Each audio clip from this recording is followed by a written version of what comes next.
अब सोचो, आज अगर प्रधानमंत्री जी को आरएसएस कहे कि मोदी जी इस्तीफा दो, वो इस्तीफा देंगे या नहीं देंगे? 2 साल का लगभग 44 लाख कम से कम खर्चा चाहिए। मैं चाहता हूं इन सत्ताधारी लोगों को आप चिंता मत कीजिए, ये बहुजन समाज तैयार हो गया। 5 लाख लोग अब तक बौद्ध धर्म की दीक्षा ले चुके हैं। कम कहना ज्यादा समझना।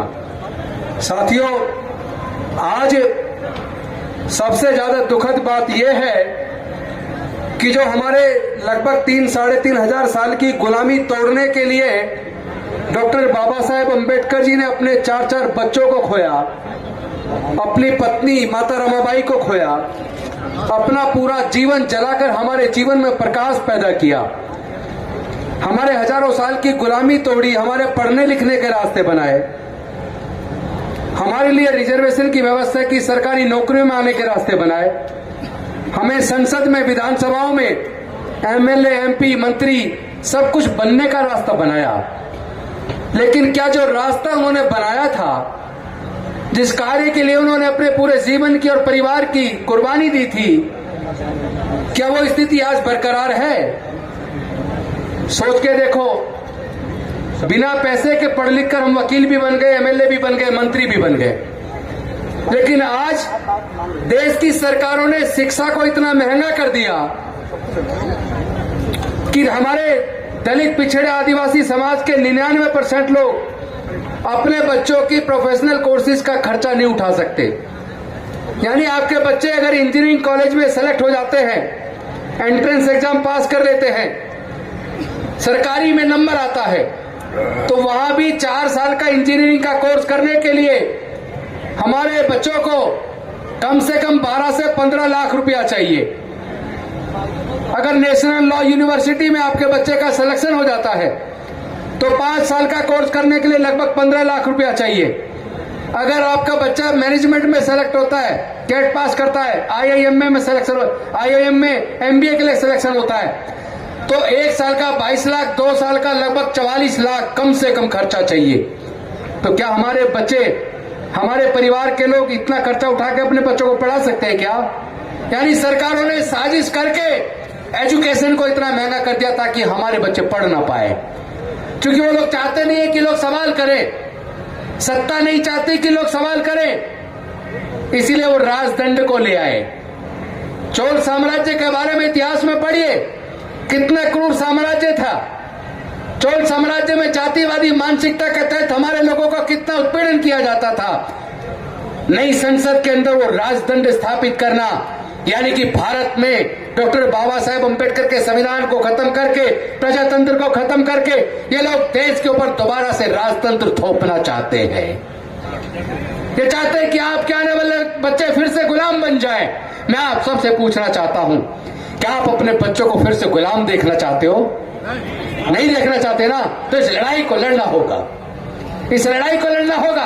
एक तरफ इन्होंने एजुकेशन को महंगा करके पढ़ाई छीन ली, दूसरी तरफ सरकारी संस्थानों को प्राइवेटाइज करके इन्होंने एक एक करके सारे सरकारी संस्थान प्राइवेटाइज कर दिए, और जो सरकारी संस्थान प्राइवेटाइज हो गया वहां आपका रिजर्वेशन खत्म, आपकी नौकरी खत्म।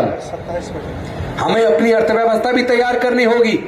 और साथियों, आज संत कबीर जी का जन्म दिवस है, प्रकटोत्सव दिवस है, तो मैं आज इस अवसर पर आप सबको संत कबीर जी के जयंती पर शुभकामनाएं भी देता हूं, साथ में निवेदन भी करता हूं कि जो तथागत बुद्ध का जो संदेश था, जो वैज्ञानिक दृष्टिकोण पर आधारित था, जो प्रज्ञा के ऊपर आधारित, ज्ञान पर आधारित था, जिसके अंदर आपके दुख से मुक्ति का मार्ग था, जिस मार्ग में अंधविश्वास, पाखंडवाद के लिए कोई स्थान न था, उसी मार्ग को तथागत बुद्ध के बाद संत कबीर दास जी ने, संत गुरु रविदास जी ने, गुरु नानक देव जी ने, ज्योतिबा फूले जी ने, और फिर डॉक्टर बाबा साहेब अम्बेडकर जी ने पूरी दुनिया तक पहुंचाया। आज आपको वैज्ञानिक दृष्टिकोण अपनाना होगा, अंधविश्वास, पाखंडवाद छोड़ना होगा, अच्छे बुरे का अंतर पैदा करना होगा। कौन लोग हैं वो जिन लोगों ने जातियां बनाई? इस बात को पहचानना पड़ेगा। वो कौन लोग हैं जिन्होंने जातियां बनाई, जिन्होंने वर्ण व्यवस्था बनाई, जिन्होंने हजारों साल तक हमारे बच्चों के पढ़ने लिखने पर धार्मिक बंदिश लगाई? कौन लोग हैं वो जिन्होंने हजारों साल तक हमारे बच्चों को व्यापार से वंचित रखा, संपत्ति से वंचित रखा? वही लोग इस प्रजातंत्र को खत्म करके, डॉक्टर बाबा साहेब अम्बेडकर के संविधान को खत्म करके, जो समता, स्वतंत्रता, बंधुता और न्याय की बात करता है, इंसानियत की बात करता है, जो सबको अधिकार देता है, उस संविधान को खत्म करके ये मनुस्मृति का शासन दोबारा से भारत में थोपना चाहते हैं, फिर से हमारे बच्चों को गुलाम बनाना चाहते हैं। लेकिन मैं बता देना चाहता हूं इन सत्ताधारी लोगों को, आप चिंता मत कीजिए, ये बहुजन समाज तैयार हो गया है। ये बहुजन समाज तैयार हो गया है। हमारे रगों के अंदर डॉक्टर बाबा साहब अम्बेडकर का खून है, संत गुरु रविदास का खून है, ज्योतिबा राव फूले का खून है, कर्पूरी ठाकुर का खून है, रामस्वरूप वर्मा जी का खून है। ये खून इतना कमजोर नहीं कि आप हमारे बच्चों को फिर से गुलाम बना दो। हम इस लड़ाई को लड़ेंगे, लेकिन ये लड़ाई, कुछ लोग कहते हैं गोली का जवाब गोली से देंगे, लाठी का जवाब लाठी से देंगे। ये लड़ाई लाठी गोली की लड़ाई नहीं है, ये लड़ाई विचारधारा की लड़ाई है। विचारधारा की लड़ाई को बुद्धि और विवेक से, काबिलियत से, जिस तरह डॉक्टर बाबा साहब अम्बेडकर ने लड़ा, उसी तरीके से हमें लड़ना होगा। इस लड़ाई को लड़ना होगा और इस लड़ाई को जीतना भी है।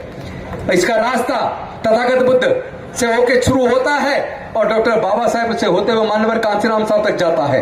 लेकिन हमसे गलती क्या हुई? हमसे गलती ये हुई कि हमने डॉक्टर बाबा साहब अम्बेडकर को भी आधा पढ़ा, हमने मानवर कांशीराम साहब को भी आधा पढ़ा।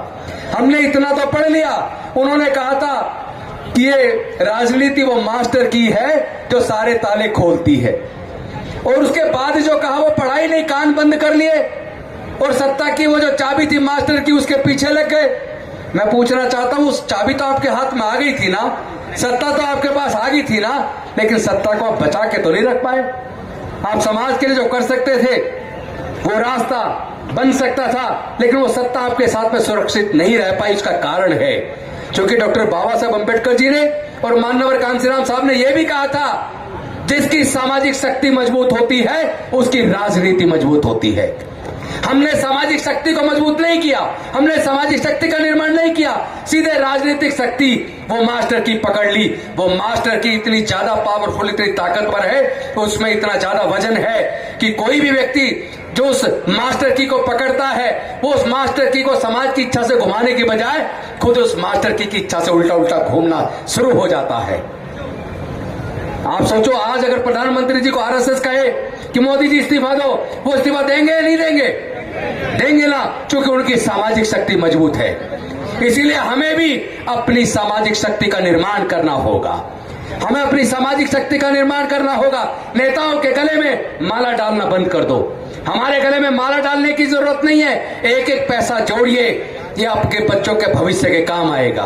पढ़ाई को हथियार बनाइए, ज्ञान को हथियार बनाइए। जब आप अपने बच्चों को पढ़ाएंगे तो वो अच्छे बुरे का अंतर सीख जाएगा, वो न्याय में और अन्याय में अंतर सीख जाएगा। हमें समता चाहिए, विषमता नहीं चाहिए। हमें न्याय चाहिए, अन्याय नहीं चाहिए। हमें मानवता चाहिए, हैवानियत नहीं चाहिए, इंसानियत चाहिए। इस लड़ाई को हम बुद्धि और विवेक से लड़ेंगे, इस लड़ाई को हम जीतेंगे। और जो लोग चाहते हैं कि राजतंत्र भारत में कायम हो, उनको तो हम 2024 तक उखाड़ फेंकेंगे।